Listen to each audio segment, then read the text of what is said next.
డబ్బులిస్తే భారతదేశ ప్రధాని నరేంద్ర మోడీని చంపేస్తామంటూ కొందరు అగంతకులు అమెరికా నిఘా సంస్థకు మెయిల్ చేయడం దేశవ్యాప్తంగా కలకలం రేపుతోంది. ప్రధానిని టార్గెట్ చేసిన ముగ్గురు వ్యక్తులను బీహార్ పోలీసులు అదుపులోకి తీసుకున్నారు. అయితే ఈ హత్యకి అమన్ తివారీ అనే వ్యక్తి నేతృత్వం వహించినట్లు తెలుస్తోంది. ఆశ్చర్యకరమైన విషయం ఏమిటంటే నిందితులు నేరుగా అమెరికా నిఘా సంస్థ సిఐఏకి మెయిల్ పంపి డీల్ కుదుర్చుకోవడం సంచలనంగా మారింది. బీహార్లో ప్రధాని మోడీ హత్యకు కుట్ర పన్నినట్లు ఆరోపణలు ఎదుర్కొంటున్న ముగ్గురు వ్యక్తులను పోలీసులు ఎప్పుడు అరెస్ట్ చేశారు? రైట్, ఇదే అంశానికి సంబంధించి మరింత సమాచారాన్ని మా బ్యూరో చీఫ్ విజయ్ అందిస్తారు. విజయ్, ప్రధాన నిందితుడు అమర్ తివారీపై పోలీసులు ఏ ఆరోపణలు నమోదు చేశారు? ఎస్ దీపిక, ఇది దేశంలోనే ఒక సంచలనమైనటువంటి వార్తగా చెప్పవచ్చు.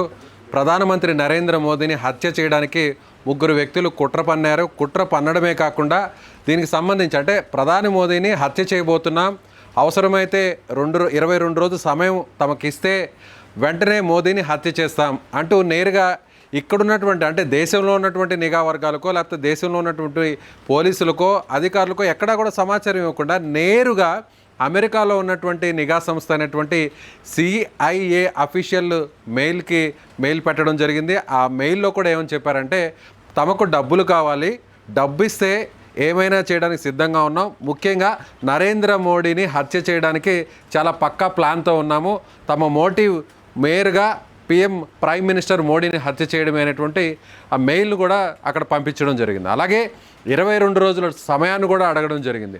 నేరుగా ప్రస్తుతం ఉన్నటువంటి టెన్షన్ సిచ్యువేషన్ మనకు తెలిసిందే. ప్రస్తుతం పశ్చిమాసియాలో ఉన్నటువంటి యుద్ధ పరిస్థితులు, అటు అమెరికా ఇప్పటికే ఇరాన్ మీద అటాక్ చేస్తుంది, భారీ స్థాయిలో కూడా దాడులు చేసింది, అదేవిధంగా ఇజ్రాయెల్తో కలిసి ఈ యుద్ధాన్ని కొనసాగిస్తున్నటువంటి పరిస్థితి మనకు తెలిసిందే.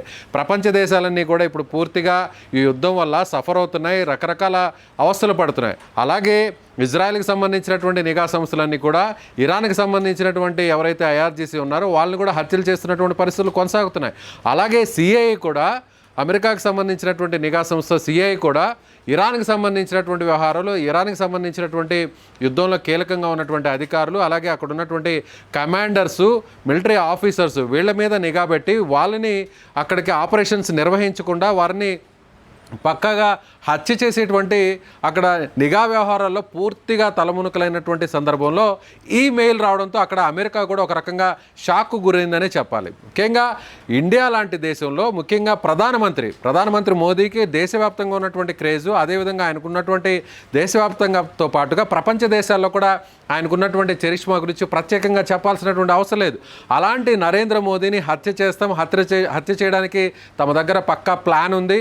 ఆ ప్లాన్ కూడా ఒక 22 రోజులు టైం ఇస్తే కూడా పూర్తిగా స్కెచ్ రెడీగా ఉంది, చంపడానికి సిద్ధంగా ఉన్నామంటూ అని కూడా ముకున్ తివారీ అనేటువంటి ఒక వ్యక్తి మెయిల్ చేయడం జరిగింది. ఈ వ్యక్తి ఉత్తరప్రదేశ్కి సంబంధించినటువంటి బక్సర్ ప్రాంతానికి సంబంధించినటువంటి వ్యక్తులుగా ఉన్నారు. ఇతనితో పాటు ఇందులో ఒక ఇద్దరు కూడా ఉన్నట్టుగా సమాచారం అందుతుంది.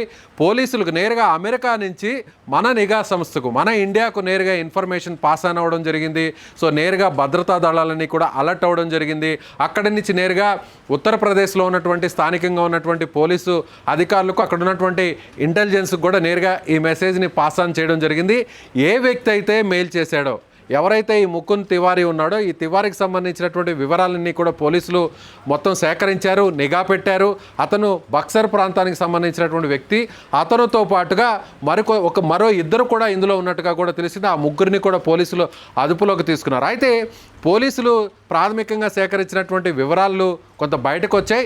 ఈ ముగ్గురు కూడా VPN అనేటువంటి ఒక టెక్నాలజీని, VPN అనేటువంటి ఒక యాప్ని తమ మొబైల్లో ఇన్స్టాల్ చేసుకొని, అంటే ఆ VPN అనేటువంటి టెక్నాలజీని వాడడం ద్వారా మనం ఎక్కడున్నామో మన లొకేషన్ అనేది ఎవరైనా మన మీద నిఘా పెట్టినా, లేదంటే సెల్ ఫోన్ టవర్స్ ద్వారా కూడా మన లొకేషన్ని ట్రేస్ అవుట్ చేయడానికి కూడా ఈ VPN టెక్నాలజీని, యాప్ని కానీ వాడితే అందులో సరైనటువంటి లొకేషన్ ఎక్కడ కూడా ట్రాక్ కాదు.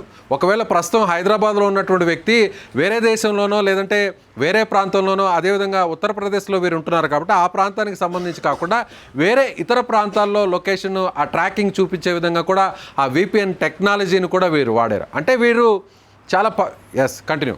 విజయ్, నిందితులు నిజంగా హత్యకు ప్లాన్ చేశారా లేక కేవలం డబ్బుల కోసం బెదిరింపు మెయిల్ పంపారా? పోలీసులు ఏమంటున్నారు?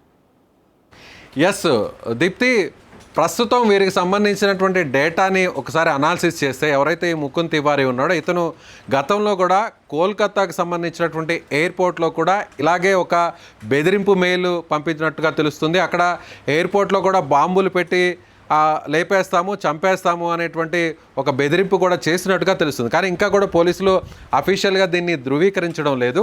ఇది ఆకతాయి పనే, లేదంటే సెన్సేషన్ క్రియేట్ చేసి మొత్తం వైరల్ అవ్వాలనేటువంటి ఉద్దేశంతో ఆకతాయితనంగా చేసినటువంటి పనే, లేదంటే నిజంగానే దీని వెనక వేరే మోటివ్ ఏదన్నా ఉందా, లేదంటే వేరే గ్యాంగ్స్టర్స్ ప్రమేయం కూడా ఏదన్నా ఉందా అనేటువంటి కోణంలో అయితే పోలీసులు దర్యాప్తు చేస్తున్నారు. ఉత్తరప్రదేశ్లో ఉండేది యోగి ఆదిత్యనాథ్ ఉన్నారు, ఆయన అక్కడ ముఖ్యమంత్రిగా ఉన్నారు. గ్యాంగ్స్టర్స్ని ఇప్పటికే పూర్తిగా తుడిచిపెట్టేశారు. ఎక్కడ కూడా క్రిమినల్ యాక్టివిటీస్ అనేవి లేకుండా కూడా ప్రతి విషయంలో కూడా చాలా గ్రౌండ్ లెవెల్లో అక్కడ ఇన్వెస్టిగేషన్ చేసి అందరిని కూడా పూర్తిగా తుదముట్టిస్తున్నారు. అసలు ఒక రకంగా చెప్పాలంటే క్రైమ్ అనేది జీరో చేసేటువంటి పరిస్థితి. అలాంటి బీజేపీకి సంబంధించినటువంటి పరిపాలన ఉన్నటువంటి రాష్ట్రంలో బక్సర్ ప్రాంతానికి సంబంధించినటువంటి ఈ వ్యక్తులు ఎందుకు ఈ విధంగా మెయిల్ పంపారు, ఎందుకు ఇలా టార్గెట్ చేశారు, దీని వెనకున్నటువంటి కుట్ర కోణం ఏంటి అనేది కూడా పోలీసులు కూడా ఇప్పుడు ప్రస్తుతం విచారణ చేస్తున్నారు, దర్యాప్తు కూడా చేస్తున్నారు. అయితే ఇప్పుడు ఇంకొక విషయాన్ని కూడా ఇక్కడ గమనించాలి. బక్సర్ ఈ ప్రాంతం అనేది కూడా ఉత్తరప్రదేశ్లో ఇది నక్సల్ ప్రభావిత ప్రాంతంగా చెప్పవచ్చు. అంటే బక్సర్లో కూడా చాలామంది నక్సలైట్లు అక్కడ షెల్టర్ తీసుకున్నారు. నక్సల్ చుట్టుపక్కల ఉన్నటువంటి ప్రాంతాలు అటు పశ్చిమ బెంగాల్ కావచ్చు, లేదా వేరే వేరే రాష్ట్రాలు ఛత్తీస్గఢ్, అలాగే ముఖ్యంగా ఉన్నటువంటి దండకారణ్యం, ఈ ప్రాంతాలకు సంబంధించినటువంటి నక్సలైట్లు ఈ ప్రాంతంలో గతంలో షెల్టర్స్ కూడా తీసుకునేవారు.